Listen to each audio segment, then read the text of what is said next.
foto waktu Silin itu di belakang sininya, di belakang dari telinga sampai leher-lehernya itu kayak gini guys.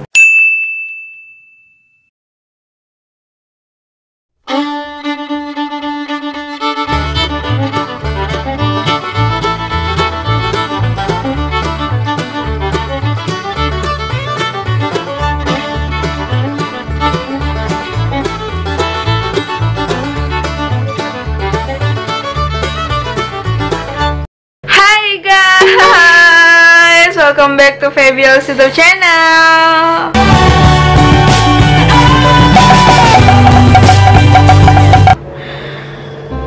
Balik lagi di channel YouTube aku, Elsa Febrian. Hai juga buat kalian yang baru pertama kali lihat aku di channel YouTube aku. Jangan lupa juga buat klik like video aku, dan jangan lupa juga buat klik subscribe channel YouTube aku di bawah sini.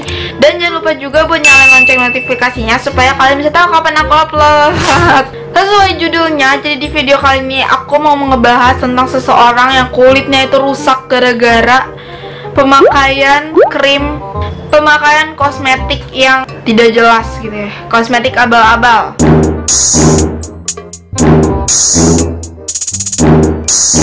Oke, kisah kali ini dialami oleh seseorang perempuan bernama Bun Bun. Dan Bun Bun ini udah share pengalaman dia itu di Google ya guys. Jadi aku gak ngarang, ini benar ada ceritanya. Oke, daripada berlama-lama langsung saja kita mulai. Jadi buat kalian yang lagi makan, buat kalian lagi nyemil, tolong banget kalau kalian gak pengen ngedengar cerita ini, gak pengen ngeliat gambar-gambar yang merusak mood kalian, segeralah kalian taruh dulu cemilan kalian gitu. Pengalaman mengerikan yang terjadi pada wajahnya ini, yang dimana awalnya wajah dia ini amat sangat mulus dan menjadi beruntusan kecil-kecil, bernanah dan banyak. Bun Bun ini adalah gadis cantik yang berasal dari Singapura, dimana dia tuh selalu menuliskan hal-hal yang berbau kecantikan di blognya. Nah, gak heran dia ada satu klinik yang endorse dia untuk mencoba perawatan facial wajah di kliniknya itu. Nah, ini adalah foto hari pertama sebelum Bun Bun melakukan facial wajah di klinik tersebut.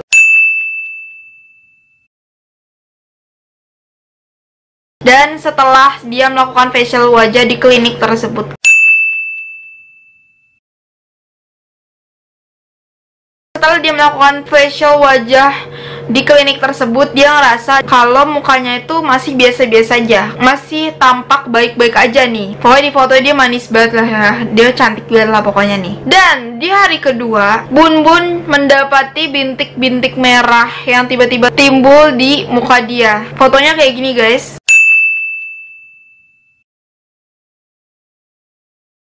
Foto itu mirip jerawat yang baru tumbuh dan masih merah banget. Masuk ke hari ketiga, lalu balik lagi lah dia ke klinik tempat dia melakukan facial untuk pertama kali. Pihak klinik tuh bilang kalau ini adalah suatu reaksi kulit dia karena kulit dia tuh sensitif guys. Bun Bun ini kecewa kan karena dia mendapatkan perawatan tapi yang hasilnya tidak sesuai apa yang dia harapkan. Nah, foto di hari ketiga tuh kayak gini.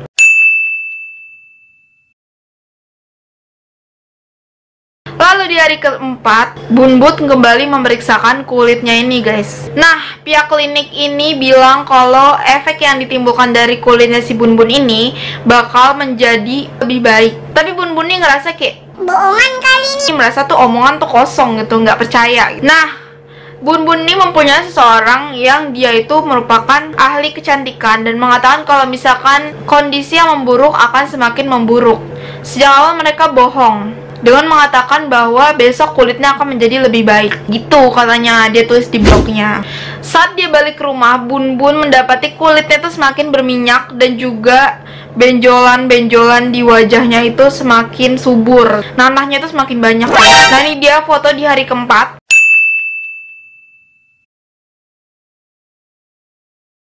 Nah, akhirnya harapan dia pada klinik kecantikan pun hilang guys. Akhirnya dia pergilah ke dokter kulit. Dan lebih menyedihkan lagi, dokter kulit ini bilang kalau si Bun Bun ini sebenarnya jerawatan biasa aja gitu. Padahal dia ngerasa kalau jerawat yang ada di mukanya itu adalah jerawat yang bukan jerawat biasa, karena si Bun Bun ini ngerasain kan ya guys. Dan yang lebih parah lagi, setelah dia ngecek krim-krim yang dapat dari dokter, dilihat bahwa krimnya itu adalah krim kadaluarsa guys.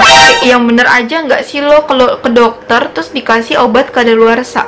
kan, padahal udah bayar kan. Dan ngerasa nggak puas lah si Bun Bun nih kan sama dokter yang pertama kali dia datengin. Akhirnya dia pergi untuk datang ke dokter kedua guys. Nah di dokter kedua ini pun mendiagnosa kalau si kulitnya Bun Bun ini bakalan sembuh, tapi bakal menyisakan noda bekas si jerawat itu. Nah dan noda itu bakalan sembuh setelah beberapa bulan. Nah ini adalah foto setelah Bun Bun sudah melakukan pengobatan di dokter kedua, kayak gini.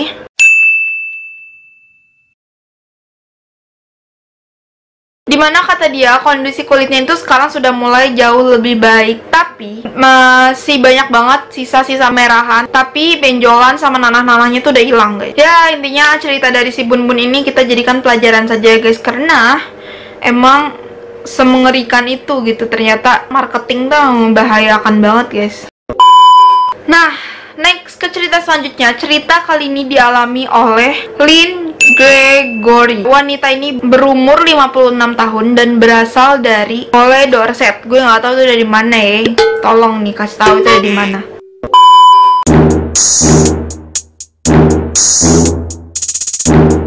Nah cerita ini merupakan dialami oleh si Lin ini telah mewarnai rambut. Awalnya si Lin ini mengalami reaksi parah di bagian tengkuk lehernya di belakang sini. Setelah dia mewarnai rambut dengan cat rambut, adalah cat rambut lah ya. Reaksi alergi ini menurut dia cukup parah dan bikin kulit dia itu menjadi merah, bengkak, melepuh, dan mengeluarkan cairan. Kata dia perlu waktu 8 minggu untuk mengembalikan kulit dia seperti semula. Nah ini adalah foto Lin waktu pertama kali mewarnai rambutnya kayak gini.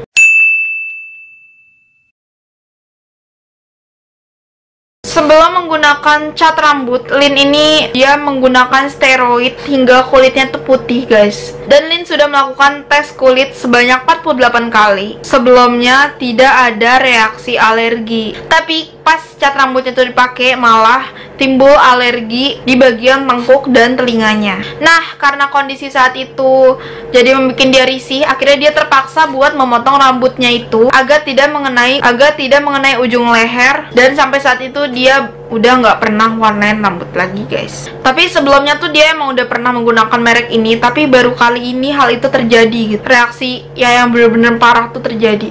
Oke guys, ini adalah foto pas dia tuh mengalami kerusakan dan reaksi yang parah kayak gini.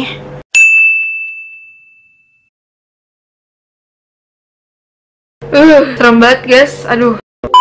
Pertama kali make, si Lin ini ngerasa kayak ada gatal-gatal di bagian lehernya itu, tapi dia nggak ngerasa ya udahlah ya biasa aja paling. Namun keesokan harinya kulit Lin pun mulai melep sampai Lin ini nggak bisa kerja dan tidur. Kira orang-orang di sekitar rumah dia tuh ngelihat dia kayak jijik banget gue, kayak gitu, kayak merasa jijik lah intinya lah ya. Ya pokoknya semoga kasus ini bisa dijadikan pelajaran untuk kalian semua. Kita harus pintar untuk memilih skincare yang tepat untuk kita pakai gitu guys, jangan sembarang asal percaya, karena marketing tuh jahat guys, karena cuma dari marketing kita bisa percaya, padahal hal tersebut tuh nggak bagus buat kita gitu. Jadi biar kalian juga merasa aman, kita semua merasa aman, kita pakai produk yang sudah ber-BPOM.